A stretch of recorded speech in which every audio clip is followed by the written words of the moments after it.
How do you know if you're good at Fire Emblem? This topic has been hotly debated throughout the series' entire existence without much true consensus in the community. So here's my take as a grizzled series veteran. I think there are two core metrics of success in Fire Emblem: efficiency and optimality.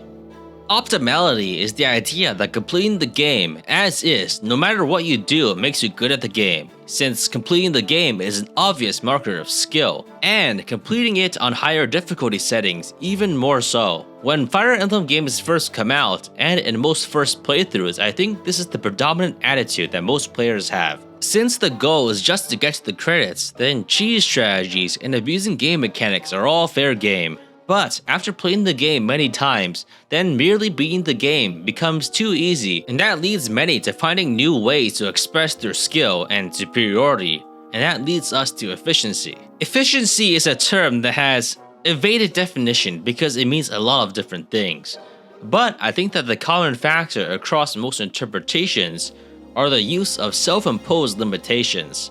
If the highest difficulty setting is too easy, then make up a rule set which makes things even harder. If you can win with one hand tied behind your back, then the victory will be even sweeter. I'd say that there are three main schools of efficiency that all seek to optimize various aspects of the game.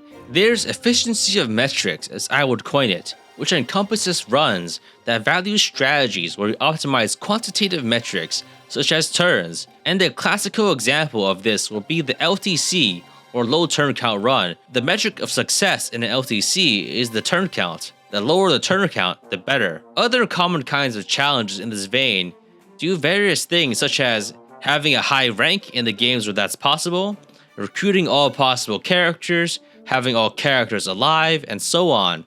And the core commonality here is that there is a score or a countable number displayed at the end of the game, and the goal is to make the number as high or low as possible. There's efficiency of reliability, which values strategies that are more likely to work and reduce the probability of a game over or reset, and thus reduce the amount of wasted time replaying chapters. And the kind of challenge that is most emblematic of this philosophy is the Iron Man, where you cannot reload saves or reset chapters to redo the map. And the metric of success for the Iron Man is the number of times you had to reset. The target number is typically 0. And finally, we have efficiency of effort, which values strategies that minimize the real-life effort or time needed to execute. And this is the type of efficiency that I most often see cited for character rankings or tier lists, but it's also the most vague, variable, and subjective of these classifications. And this is because Fire Emblem, as a turn-based strategy game, ultimately does not really value the amount of time you spend playing it. Spending less real-life time on a turn or even a playthrough does not really feel like an indicator of being better. And while there are some real-time speedruns of Fire Emblem, they're more of a gimmick or a joke than a challenge to be taken seriously. There are some strange contradictions here, where spending a lot of time training a character in the arena could save you real-life time if it means you reset less in the future chapter, depending on your skill level. So ultimately, I think efficiency of effort is more accurately described by avoiding technically optimal but tedious strategies for the sake of not having to do them. It's hard to really pin down a solid definition, but I think most no-grind runs where you avoid skirmish maps or auxiliary battles would probably fall under this category. All three of these aspects of efficiency are not mutually exclusive, and most runs have elements of all three, but some can be inherently opposed. For example, more reliable strategies will require more turns, and faster strategies are often more risky. So let's go through each of these again and establish some common playstyles for each of these three categories to calibrate our understanding. On each of these ends, we have the various efficiency metrics, all of which are opposed by optimality. So on the scale of reliable to optimal, on the far end of reliability, we have an Iron Man style run, where we minimize risk in all ways and never reset. Somewhere in the middle, you have some degree of resetting or replaying chapters, but on the far end, we have the full-on reset, save state, save scum, RNG abuse, RNG manipulation, anything that reduces risk. For efficiency of metrics, we have on the left side a LTC run, a max rank run of Fire Emblem 7. In the middle, we'd have something like a recruit everyone run or a zero deaths run. And on the far end, we'd have stuff like human wave tactics, or spending 1,000 turns on each map. And for efficiency of effort, it's mostly about what you don't do. So on the left side, we have a full no grinding run. And as we trend towards optimality, we increase the number of optional activities that you do, such as support grinding, arena grinding, tower volley, skirmish maps, DLC, boss abuse, arena abuse, and so on. So, now that we've organized them, which of them are better? The Fire Emblem community has changed its perspective on these factors, mostly in line with the flow of the gameplay content that is popular at the time. At the beginning, there was no content, so optimality, victory at any cost, was much more highly valued. Soon, LTC became a popular content type on places like Serenus Forest, the documentation of which was possible in forum posts, so the discussion started to value efficiency of metrics more. However, LTCs are inherently very restricting in terms of playstyle, and for most players, it's not a particularly enjoyable way of playing the game. If you truly optimize and everything looks the same, and you're not really playing Fire Emblem so much as executing a list of actions that has already been written down. Furthermore, this kind of run has some issues with legitimacy and relatability of playthroughs to a normal player. The most common example of such things is using RNG manipulation to guarantee critical hits in order to bring down the turn count to an absolute minimum. While LTCs are meant to demonstrate skill, allowing for such a free, undeserved advantage makes the accomplishment feel less legitimate to others. And while many runs account more for reliability and don't rig crits, the general unrelatability of such a run to a normal player is just as much of a concern. LTCs are basically a completely different game with a different set of rules and metrics of success, and for too many people that is simply too complicated